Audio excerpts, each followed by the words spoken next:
Dans une guerre, la supériorité matérielle devrait garantir la victoire. Pourtant, sur l'île de Guadalcanal, en 1942, chaque fusil supplémentaire, chaque caisse de munitions, chaque homme débarqué en renfort semblait aggraver la situation. Les Marines américains, équipés de la meilleure technologie militaire de leur époque, faisaient face à une armée impériale japonaise affaiblie et mal ravitaillée. Et pourtant, ils mouraient.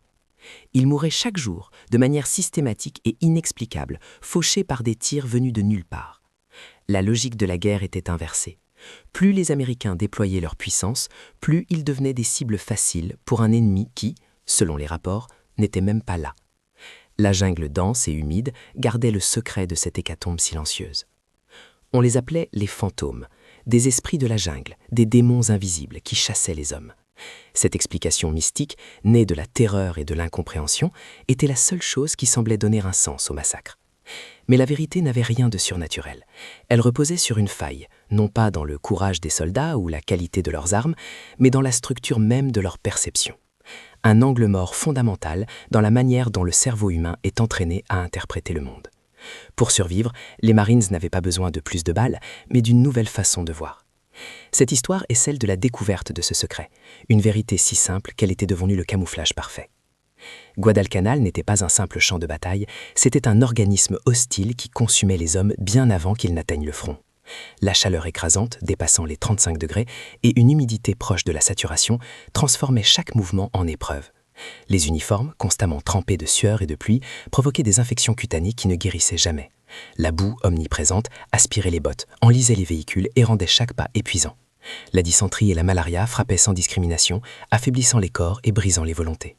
La jungle elle-même était une arme de guerre d'usure, une force implacable qui sapait le moral et préparait les soldats à devenir des proies faciles pour l'ennemi invisible qui les attendait. Chaque aube ramenait le même rituel macabre. Une patrouille quittait le périmètre défensif précaire de l'aérodrome Henderson Field, s'enfonçant dans le mur végétal qui semblait respirer autour d'eux.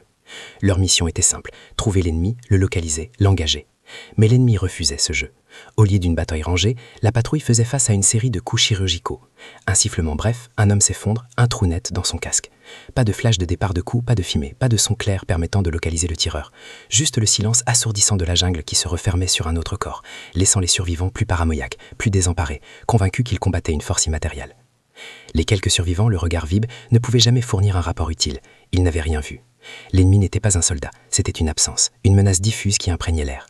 Dans les murmures échangés la nuit, on les décrivait comme des snipers impériaux ayant atteint un niveau de discipline surhumain, capables de se lier physiquement à un arbre et d'y rester immobiles pendant des jours, attendant le moment parfait pour frapper. Ils ne se battaient pas, ils chassaient. Et les Marines américains, avec leurs mouvements maladroits, leur équipement bruyant et leur doctrine de confrontation directe, n'étaient que du gibier pris au piège dans un territoire où les règles de la survie avaient été entièrement réécrites. La doctrine officielle du corps des Marines, perfectionnée sur des décennies, reposait sur un principe simple et efficace, feu et mouvement. Un élément de l'escouade clouait l'ennemi au sol par un feu de suppression nourri, tandis qu'un autre manœuvrait pour le prendre de flanc et le neutraliser. Cette tactique, redoutable sur un champ de bataille européen, était une pure folie à Guadalcanal. Comment supprimer une cible que l'on ne peut pas voir? Comment manœuvrer contre une ombre? Toute la formation, tous les manuels, tous les ordres reposaient sur un postulat qui s'effondrait ici.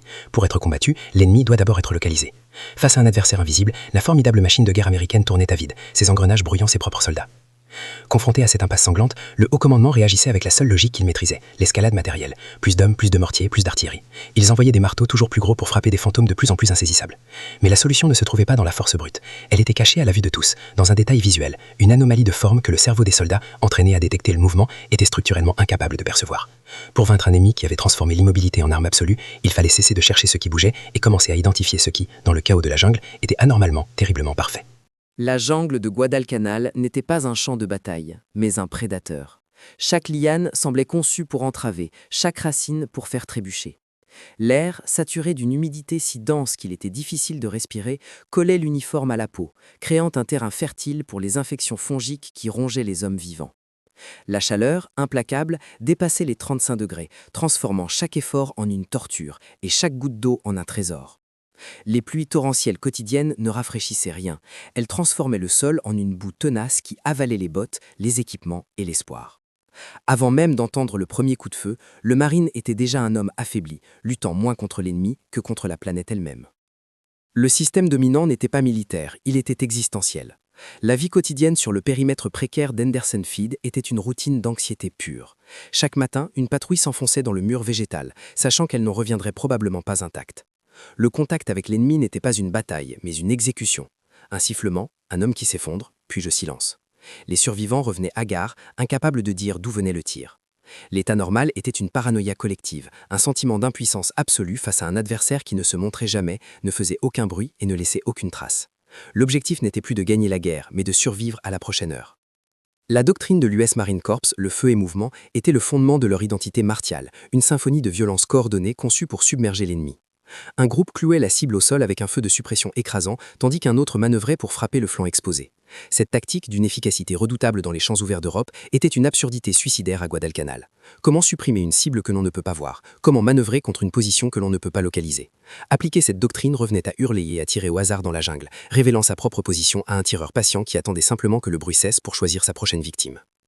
La hiérarchie, rigide et inflexible, fonctionnait selon des protocoles établis à des milliers de kilomètres de là. Les ordres descendaient d'officiers qui lisaient des cartes, pas la jungle. Face à des rapports faisant état de pertes inexplicables, leur seule réponse était dictée par les manuels: augmenter la puissance de feu. Ils envoyaient plus de mortiers, plus de mitrailleuses, plus d'hommes. Ils traitaient un problème de perception comme un problème de volume, convaincus que la supériorité matérielle finirait par écraser la résistance. Chaque renfort débarqué n'était pas une solution, mais simplement plus de cibles offertes de sacrifices, nourrissant une machine de guerre qui se consumait elle-même dans une ignorance dogmatique. Loin des tentes du commandement, une culture informelle de survie liait les hommes du front.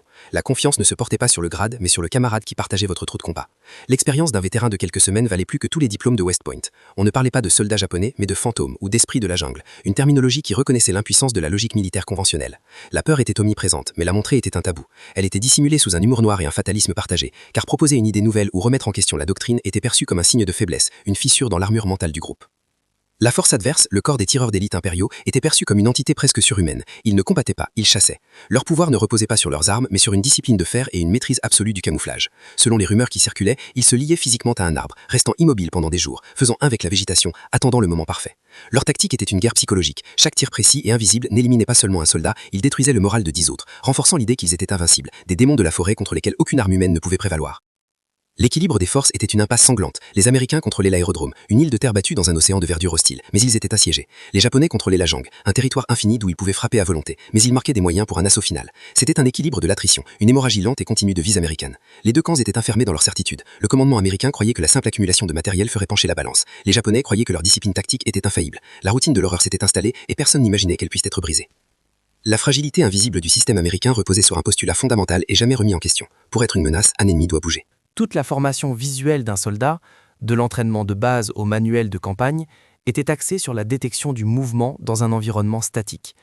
C'était un réflexe neurologique. Mais à Guadalcanal, ce principe était inversé. La jungle elle-même était un chaos de mouvements constants, les feuilles bruissant au vent, les ombres dansant, les insectes grouillant. Le cerveau des Marines, sursaturé de signaux de mouvement, devenait aveugle à la seule chose qui comptait vraiment.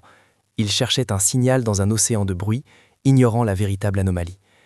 La tactique japonaise, si parfaite en apparence, reposait entièrement sur la persistance de ce point aveugle. Leur force, l'immobilité absolue, était aussi leur faiblesse fatale. En se liant à un arbre pour ne plus bouger, le tireur d'élite créait involontairement une forme rigide, une silhouette aux lignes et symétries subtilement artificielles au milieu du désordre organique de la nature. Leur camouflage était parfait pour un œil cherchant le mouvement, mais devenait une signature visible pour quiconque apprendrait à chercher une anomalie de forme. Leur discipline, poussée à l'extrême, les transformait en statues. Et dans la jungle, rien n'est plus contre nature et donc plus visible qu'une statue parfaite. Le caporal John Blackwood n'était pas un soldat né. C'était un artiste, un peintre de Brooklyn qui avait échangé ses pinceaux contre un fusil M1 Garand par un sens du devoir mal orienté. Une idée romantique de la défense de la liberté qui s'était évaporée dès le premier contact avec la boue de Guadalcanal. Tandis que ses camarades nettoyaient leurs armes ou jouaient aux cartes avec une énergie nerveuse, Blackwood était assis dans son trou de combat, un carnet à la main, esquissant non pas les visages de ses compagnons, mais les formes tordues des lianes et l'agencement des feuilles. Cet acte silencieux et introspectif creusait un fossé entre lui et les autres. Il voyait en lui un homme étrange, détaché, perdu dans un monde intérieur que la brutalité de la guerre aurait dû anéantir. Avant l'uniforme, sa vie était régie par la lumière, l'ombre et la composition. Il n'avait jamais chassé, ni même tiré avec une arme. Ses journées se passaient à l'Institut d'art, où il étudiait les maîtres du structuralisme, apprenant à décomposer une scène en ses lignes de force et ses formes géométriques fondamentales. Son professeur l'avait félicité pour son œil exceptionnel pour l'espace négatif, la capacité de voir les formes créées par les vides entre les objets. Il avait appris à identifier l'ordre caché dans le chaos apparent, à percevoir la structure sous la surface. C'était une compétence parfaitement inutile, voire un handicap, dans un monde où la survie dépendait de la vitesse de réaction et de la violence instinctive, et non de la contemplation esthétique. Ce handicap s'était manifesté de manière tragique lors d'une patrouille quelques semaines plus tôt. Pris dans une embuscade, son escouade avait réagi comme un seul homme, plongeant au sol et ouvrant un feu de suppression aveugle dans la direction du tir. Mais Blackwood était resté figé, non par peur, mais par une compulsion analytique. Son regard balayait la canopée, cherchant non pas un mouvement, mais une dissonance visuelle, une forme qui n'appartenait pas à l'ensemble. Cette seconde d'hésitation avait coûté une blessure grave à l'homme à côté de lui. Son sergent l'avait violemment réprimandé pour s'être bloqué sous le feu, cimentant sa réputation de soldat peu fiable, un poids mort pour l'unité. Le conflit interne le rongeait chaque nuit. Assis dans l'obscurité humide, il feuilletait son carnet, examinant ses propres dessins. Il ne dessinait pas la jungle, il la disséquait. Des croquis montraient la symétrie parfaite d'une fougère, juxtaposée à une ligne anormalement droite aperçue dans un enchevêtrement de racines. La culpabilité de son échec en tant que marine le hantait, mais une conviction plus profonde et plus troublante refusait de le laisser en paix. Il sentait que tout le monde regardait dans la mauvaise direction. Il était tiraillé entre la honte d'être un mauvais soldat selon les normes du corps et la certitude obsédante que sa perception unique détenait une grille qu'il était incapable de formuler. Cette perception s'était de nouveau manifestée, plus clairement cette fois. Marchant à l'arrière d'une colonne, son attention fut attirée non par un son ou un mouvement, mais par une absence de désordre. Au milieu du chaos organique de la jungle, une petite zone présentait une régularité troublante, un V parfait formé par deux branches qui auraient dû être asymétriques, une ombre sous une racine qui était trop uniformément sombre. Il avait tenté d'avertir l'éclaireur de pointe, mais ses mots sortaient maladroitement. « Attention, il y a quelque chose de bizarre avec cet arbre. » L'avertissement était trop abstrait, trop tardif. Un sifflement bref et l'éclaireur s'est effondré. Son don était une langue que personne d'autre ne parlait. Au débriefing, il avait essayé d'expliquer ce qu'il avait vu à son lieutenant, un jeune officier épuisé par le manque de sommeil et la pression constante. Blackwood n'utilisait pas le jargon militaire. Il parlait de symétrie contre nature, de défaut de composition dans le paysage. Le lieutenant, incapable de traduire ses concepts artistiques en informations tactiques exploitables, l'avait coupé net. Blackwood, cessez de voir des fantômes et concentrez-vous sur votre secteur de tir. Nous n'avons pas le temps pour vos rêveries. Le système n'avait pas de place pour son langage. Toute information qui ne rentrait pas dans les cases prédéfinies du manuel était rejetée comme du bruit. L'ostracisme était désormais total.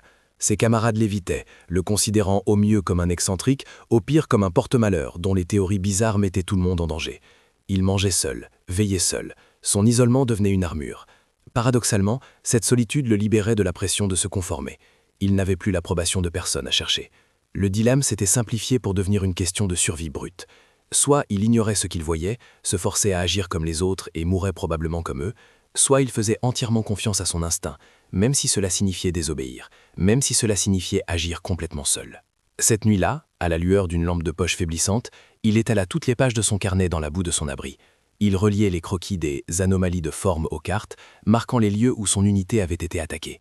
Un schéma terrifiant et d'une clarté mathématique émergeait. Chaque embuscade avait eu lieu à proximité d'un de ses défauts visuels. Les tireurs fantômes n'étaient pas des esprits, ils étaient des géomètres. Leur discipline de fer créait une signature involontaire.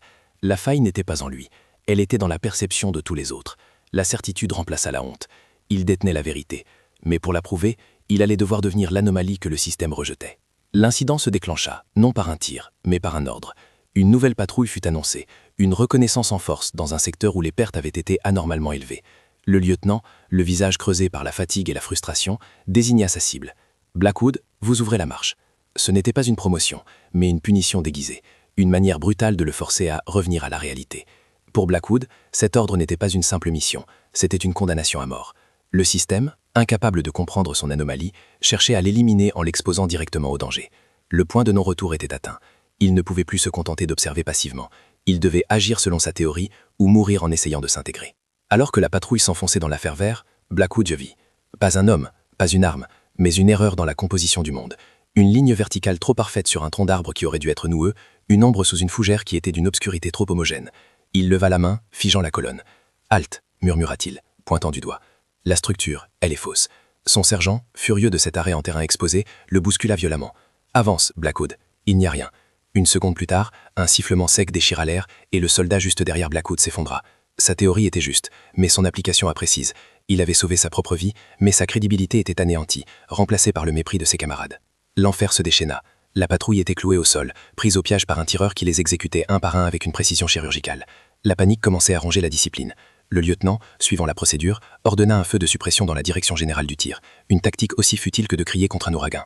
Chaque rafale ne faisait que gaspiller de précieuses munitions tout en signalant leur position exacte.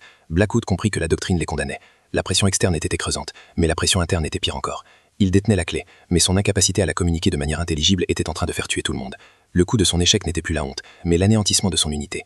Ignorant les hurlements du sergent qui l'accusait de lâcheté, Blackwood rampa loin du groupe. Il ne cherchait pas un abri, mais un meilleur angle de vue, une position qui lui permettait de lire le paysage.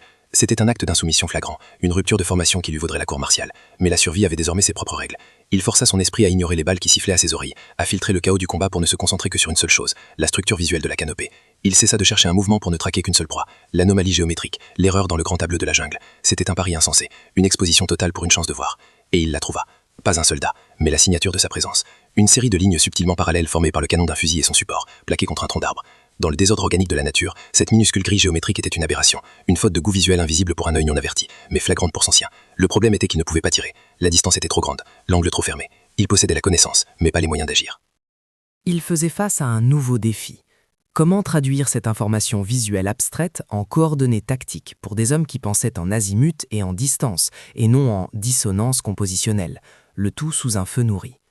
Un autre homme tomba en hurlant. La situation devenait désespérée. Le lieutenant, à court d'options, s'apprêtait à commettre l'irréparable. Demander un tir de mortier sur leur propre position, un danger close qui risquait de les tuer tous pour éliminer un seul sniper. La cohésion de l'unité volait en éclats. Le sergent, voyant Blackwood isolé, crut qu'il tentait de déserter. Il épaula son fusil, prêt à faire respecter la discipline par la force. Le conflit n'était plus seulement contre l'ennemi invisible, mais à l'intérieur même de l'escouade. Blackwood était devenu une cible pour les deux camps, pris entre le marteau japonais et l'enclume américaine, seul contre tous dans une guerre qu'il était le seul à comprendre.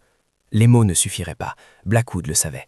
Dans un geste de pur instinct, il ramassa une poignée de boue humide et, avec la pointe de sa baïonnette, se mit à dessiner sur une large feuille de palmier. Il ne traça pas une carte, mais une forme. Il esquissa l'arbre, l'enchevêtrement des lianes autour, puis il accentua les lignes droites et contre-nature du fusil qu'il avait repéré. Il ne dessina pas la menace, il dessina l'erreur. Se relevant à moitié, il brandit la feuille en direction du lieutenant, un acte d'une absurdité totale au milieu d'une fusillade. Il pariait sa vie et celle de ses camarades sur sa capacité à communiquer dans le seul langage qu'il maîtrisait vraiment, celui de l'art. Le sergent vit le dessin et explosa de rage. « Il est devenu fou, il fait des dessins !» cria-t-il au lieutenant, sa voix pleine de mépris. Pour les autres survivants, ce fut la confirmation finale. Blackwood avait perdu la raison. Il n'était plus un marine, mais un fardeau, un dément dont les excentricités les menaient à leur perte. Le coût émotionnel de sa décision était désormais absolu. L'ostracisme était complet. Il était entièrement seul, rejeté par sa propre tribu, sa théorie et sa vie ne tenant plus qu'au fil d'une esquisse tracée dans la boue, un dernier message que personne ne semblait capable ou désireux de lire. Son isolement était devenu une cage. Pourtant, le lieutenant, à bout de ressources et voyant la certitude désespérée dans le regard de Blackwood, rampa jusqu'à lui. Il prit la feuille. Au premier abord, il ne vit qu'un gribouillage informe, mais Blackwood pointa silencieusement son doigt vers la zone suspecte, puis vers le dessin, encore et encore. Le lieutenant n'était pas un artiste, mais il était formé à lire des cartes, à interpréter des symboles. Et soudain, il comprit. Il ne voyait pas un dessin, mais un diagramme, une représentation schématique d'une anomalie. Il n'y croyait pas entièrement, mais c'était la seule information tangible qu'il avait reçue de toute la journée.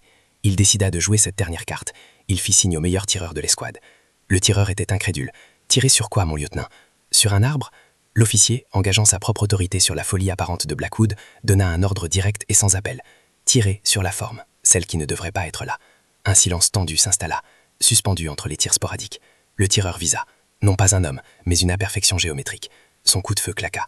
Pendant une longue seconde, seul le silence de la jungle répondit. Puis un fusil Arisaka tomba lourdement à travers les branches, suivi par le corps d'un soldat japonais qui avait été solidement attaché au tronc. La menace immédiate avait disparu. Blackwood avait eu raison, mais il avait dû briser toutes les règles pour le prouver. Le silence qui suivit la chute du corps ennemi n'apporta aucun soulagement. Il était lourd, dense, chargé d'une méfiance nouvelle. Les survivants de la patrouille ne regardaient pas Blackwood avec gratitude, mais avec une sorte de crainte superstitieuse, comme s'il avait invoqué une magie noire pour les sauver. Son succès ne l'avait pas réintégré au groupe, il l'avait définitivement singularisé, le transformant en une anomalie aussi étrange que la menace qu'il venait de neutraliser. Pour eux, ce n'était pas la preuve d'une méthode, mais un coup de chance inexplicable, un pacte avec les fantômes de la jungle. La victoire avait un goût amer de solitude. Il avait gagné une bataille, mais il venait de perdre la dernière parcelle de sa place au sein de la fraternité des Marines. De retour au périmètre, le lieutenant prit Blackwood à part, son visage un masque de fatigue et de confusion.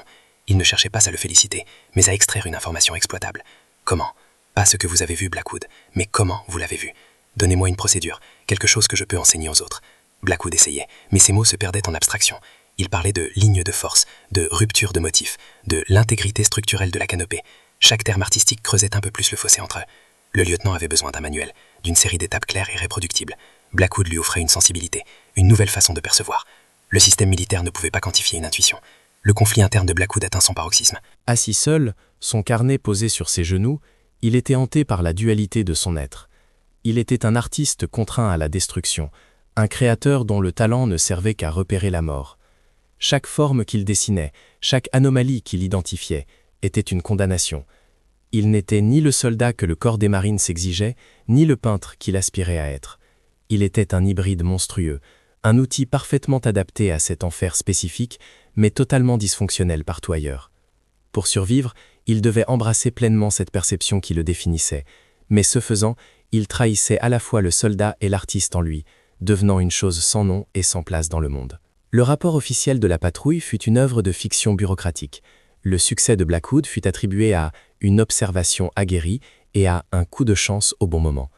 La hiérarchie, incapable d'intégrer une donnée qui ne correspondait à aucun protocole existant, préféra l'ignorer. Le lieutenant, pressé par ses supérieurs, transmit l'ordre à Blackwood. « Votre chance a tourné, c'est tout. Reprenez votre place dans le rang. Fini les dessins, fini les théories. C'est un ordre direct, compris ?» Le système ne cherchait pas à comprendre sa méthode, il cherchait à la supprimer. Son don n'était pas perçu comme un atout, mais comme un dangereux précédent qui menaçait la discipline et la cohésion de l'unité. Puis l'ordre tomba, plus terrible que n'importe quel tir de sniper. Une offensive majeure était planifiée pour sécuriser une piste d'approvisionnement vitale, défendue par un nid de tireurs d'élite. Le plan était d'une simplicité suicidaire, un assaut frontal, précédé d'un barrage d'artillerie qui ne ferait que signaler leur arrivée. Blackwood savait que c'était un massacre annoncé. Il regarda les visages de ses camarades, des hommes qui le méprisaient, mais qui allaient mourir pour une doctrine aveugle. Le dilemme devint insoutenable. Obéir signifiait participer à leur anéantissement, mourir en bon soldat. Désobéir signifiait risquer la cour martiale et l'exécution pour trahison, mais c'était la seule chance de les sauver.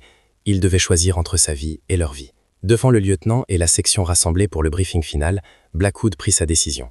Il s'avança, non pour contester, mais pour proposer une hérésie. « Mon lieutenant, n'attaquez pas. Donnez-moi 2 hommes.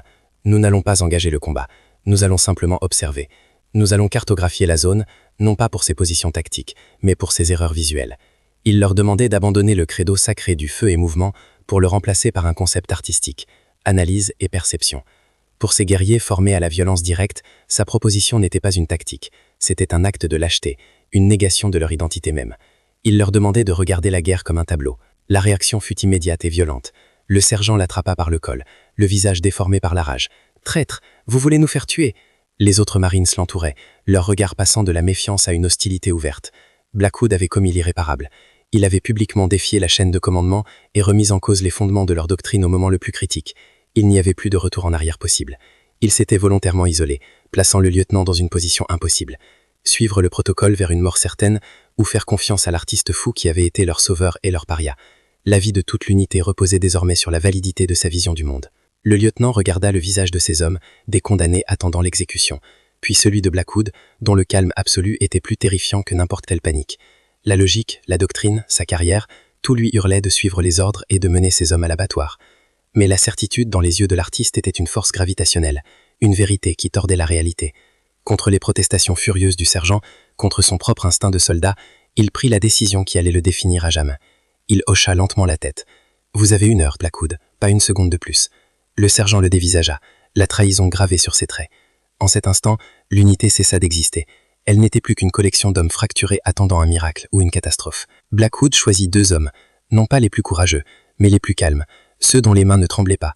Son instruction était un blasphème militaire. Oubliez l'ennemi, ne cherchez pas des hommes, cherchez ce qui est faux, une ligne trop droite, une ombre trop noire, un motif qui se répète. Cherchez l'erreur dans la peinture. Ils rampèrent hors de la ligne, non pas vers la mort, mais le long d'elle, se déplaçant avec la lenteur de géomètre inspectant un terrain. Le reste de la section attendait, chaque homme seul avec sa peur, exposé dans un silence assourdissant que seul le bourdonnement des insectes venait troubler. Chaque craquement de branche était un coup de feu potentiel, chaque souffle de vent un présage.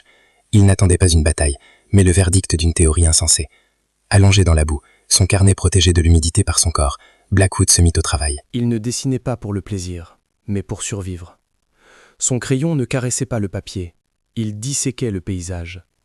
Il ne voyait pas des arbres et des feuilles, mais des lignes de force, des masses et des vides. Son regard, entraîné à déceler l'harmonie, traquait maintenant la dissonance. Là, un enchevêtrement de lianes formait un angle droit presque parfait. Plus loin, une zone de végétation présentait une texture trop uniforme, comme si elle avait été peinte par un artiste paresseux. Il marquait chaque anomalie, chaque signature géométrique laissée par un ennemi qui croyait son camouflage parfait. Lentement, il ne cartographiait pas la jungle, mais l'esprit de son adversaire. Après 45 minutes d'une concentration si intense qu'elle en était douloureuse, le puzzle se révéla. Les points qu'il avait marqués sur son croquis n'étaient pas aléatoires. Ils formaient un réseau, une constellation de morts interconnectés. Chaque erreur visuelle correspondait à un poste de tir, et chaque poste couvrait le suivant, créant des champs de tir croisés qui rendaient toute approche frontale impossible. Les snipers n'étaient pas des loups solitaires, mais les nœuds d'une toile d'araignée invisible. Leur discipline extrême, leur quête de l'immobilité parfaite, avait paradoxalement créé un ordre géométrique prévisible. La forteresse invisible venait de lui livrer ses plans, non pas par une faille dans leur prorage, mais par un excès de leur propre logique. Il rampa de nouveau vers le lieutenant, le croquis à la main. Pour un œil non initié, ce n'était qu'un gribouillage chaotique. « Ils sont là, là et là », expliqua Blackwood, son doigt traçant les lignes de la toile mortelle. « Leur système de défense n'est pas caché dans la jungle. Il est devenu la jungle. » Le sergent, incapable de contenir sa fureur, l'interrompit. « C'est du délire, on va tous y posser !» Le temps était écoulé. Les autres compagnies commençaient leur progression. Le lieutenant tenait entre ses mains une œuvre d'art abstraite et le destin de ses hommes. Il devait traduire cette vision en ordre militaire concret et il n'avait que quelques secondes pour choisir entre le manuel qui garantissait la mort et le dessin qui promettait une folie. Faisant taire le sergent d'un regard glacial, le lieutenant prit sa décision. Il ne cria pas « chargez ». Il donna une série d'ordres si étranges que ses hommes crurent d'abord à une blague macabre. « Section Alpha, vous voyez ce grand banyan, concentrez votre feu sur la racine qui forme un triangle parfait. Section Bravo, la parcelle de fougère à 100 mètres, celle qui est trop symétrique, saturez la zone. » Les Marines, hésitants, obéirent. Ils tiraient sur des arbres, des rochers, des ombres. Cela semblait absurde, une profanation de leur art de la guerre, un gaspillage de munitions face à un ennemi qui les observait probablement en riant. Ils n'attaquaient pas, ils commettaient un acte de vandalisme contre le paysage. Pendant un instant interminable, seul le bruit de leurs propres armes répondit. Le sergent s'apprêtait à prendre le commandement par la force. Puis, la jungle hurla. Une explosion sourde fit voler en éclats la racine en forme de triangle, révélant une casemate de mitrailleuse qui se désintégra dans une gerbe de flammes. Les fougères symétriques, pilonnées par les tirs, s'enflammèrent, dévoilant un poste de mortier et ses servants. Un par un, les points sur la carte de Blackwood s'éteignirent, non pas au terme d'un combat, mais d'une exécution à distance. Le système défensif japonais, si redoutable, s'effondra sans qu'un seul marine n'ait vu le visage d'un ennemi. Leur invisibilité, leur plus grande force, les avait rendus aveugles à leur propre vulnérabilité structurelle. Un silence nouveau, lourd et vide, s'installa sur le champ de bataille. La section avança dans la zone neutralisée avec une prudence presque religieuse. Ils découvrirent les corps des tireurs d'élite encore attachés à leurs arbres, leurs fusils à portée de main. Ils étaient morts sans comprendre ce qui les avait frappés, piégés par la perfection même de leur camouflage. Les Marines regardaient les cadavres, puis se tournaient vers Blackwood, qui se tenait à l'écart, son carnet à la main. Il n'avait tiré une seule balle. Il avait gagné la bataille avec un crayon et de la boue. Sa victoire ne lui valut ni accolade ni respect, mais une aura de sorcier, un homme qui communique avec les esprits de la jungle. Il était leur sauveur, et il n'avait jamais été aussi seul. Le conflit externe était résolu. La position était prise, la doctrine ennemie brisée. Mais pour Blackwood, la véritable guerre venait de s'achever en lui. Il acceptait enfin sa nature. Il n'était ni un soldat, ni un artiste, mais un pont entre les deux mondes, un traducteur de la forme en violence. Il avait utilisé son don pour la composition, non pas pour créer de la beauté, mais pour orchestrer une destruction d'une efficacité chirurgicale. En regardant le carnage que sa vision avait engendré, il comprit le prix à payer pour voir le monde différemment. Il avait sauvé ses frères d'armes en prouvant qu'il n'était pas un d'eux. La victoire était totale, et son isolement, désormais, était absolu. Le rapport officiel de l'état-major fut un chef-d'œuvre de litoté bureaucratique. Il mentionna de nouvelles techniques de reconnaissance et des protocoles d'identification de cibles améliorés, évitant soigneusement toute référence à l'art, à la composition ou à l'intuition d'un unique caporal. Le nom de Blackwood fut relégué à une annexe, une note de bas de page pour une révolution tactique. Parmi les hommes, cependant, l'histoire se mua en légende. On ne parlait pas de géométrie ou de dissonance visuelle, mais du peintre fantôme, celui qui pouvait voir les esprits de l'ennemi cachés dans les arbres. Le système avait absorbé le résultat, mais rejeté la méthode, traduisant une fulgurance artistique en une procédure froide et reproductible, la dépouillant de son origine humaine et de son âme. L'impact sur le corps des Marines fut lent, réticent, mais profond. Les rapports qui filtrèrent et le succès indéniable de l'opération forcèrent une réévaluation. Des experts furent envoyés, non pas des artistes, mais des psychologues de la perception et des spécialistes du camouflage. Ils déconstruisèrent la méthode de Blackwood, la transformant en un manuel. Cherchez les anomalies de forme, pas de mouvement. Identifiez les lignes droites, les symétries parfaites, les ombres uniformes. La doctrine du feu et mouvement ne fut pas abandonnée, mais elle fut précédée d'une nouvelle phase, observer et disséquer. Une formation fut créée, ironiquement nommée la doctrine Blackwood par les instructeurs, apprenant aux soldats à regarder la nature non plus comme un décor, mais comme un texte à déchiffrer. Blackwood ne fut ni promu ni puni. Il fut transféré. Le système, incapable de le classer, l'isola. Il fut assigné à une unité de renseignement et de cartographie, loin du front, où il passait ses journées à analyser des photographies aériennes. Sa validation ne fut pas une médaille, mais le silence respectueux des officiers qui venaient lui soumettre des images, lui demandant non pas son avis de soldat, mais son regard d'artiste. Il avait sauvé des vies en brisant les règles. Et en retour, le système l'avait retiré du jeu, le transformant en un outil spécialisé, un oracle visuel consulté à distance. Il n'était plus un paria, mais il n'était plus un fer d'armes non plus. Il était devenu une ressource, une fonction, une anomalie utile, maintenue à l'écart. À la lumière de cette nouvelle connaissance, le début de l'histoire se réécrit. Les morts inexplicables ne sont plus l'œuvre de fantômes ou de démons surhumains. Elles deviennent la conséquence logique d'un point aveugle systémique. Chaque soldat tombé n'était pas la victime d'une balle, mais d'un postulat erroné gravé dans son cerveau. La conviction que le danger bouge. Les tireurs japonais ne gagnaient pas par leur discipline supérieure, mais parce que cette discipline exploitait une faille fondamentale dans la perception humaine occidentale. La jungle de Guadalcanal n'était pas un lieu magique. C'était un laboratoire qui révélait que la plus grande vulnérabilité d'un système n'est pas sa force matérielle, mais des croyances incontestées sur lesquelles il est bâti. La leçon de cette hécatombe n'était donc pas une question de tactique militaire, mais de perception. La force la plus redoutable d'un adversaire n'est pas son armement ou son nombre, mais sa capacité à exploiter les angles morts de votre propre vision du monde. Le système américain si puissant était aveugle à une vérité simple. La perfection est contre nature. Dans un monde organique et chaotique, toute forme de symétrie, de régularité ou d'ordre parfaite est une signature artificielle, une trahison de la vie elle-même. Les Japonais, en poursuivant la perfection de l'immobilité, avaient créé un ordre qui les a rendus visibles. La victoire ne revient pas à celui qui est le plus fort, mais à celui qui voit la faille dans la perfection de l'autre. Cette vérité dépasse les jungles de Guadalcanal et s'applique à chaque système humain. Dans les affaires, en politique, dans nos relations, nous sommes entraînés à réagir à la crise visible, à l'anomalie de mouvement. Mais les menaces les plus profondes ne sont pas dans ce qui change, mais dans ce qui est anormalement parfait, ce qui est trop lisse pour être vrai. Un discours sans faille, une stratégie sans risque, une performance sans erreur. Ce sont ces perfections apparentes qui masquent les vulnérabilités les plus critiques. Pour survivre et prospérer, il ne faut pas seulement apprendre à repérer le mouvement dans le calme, mais à déceler l'ordre artificiel qui se cache au cœur du chaos. C'est là que se trouve la véritable signature de la menace.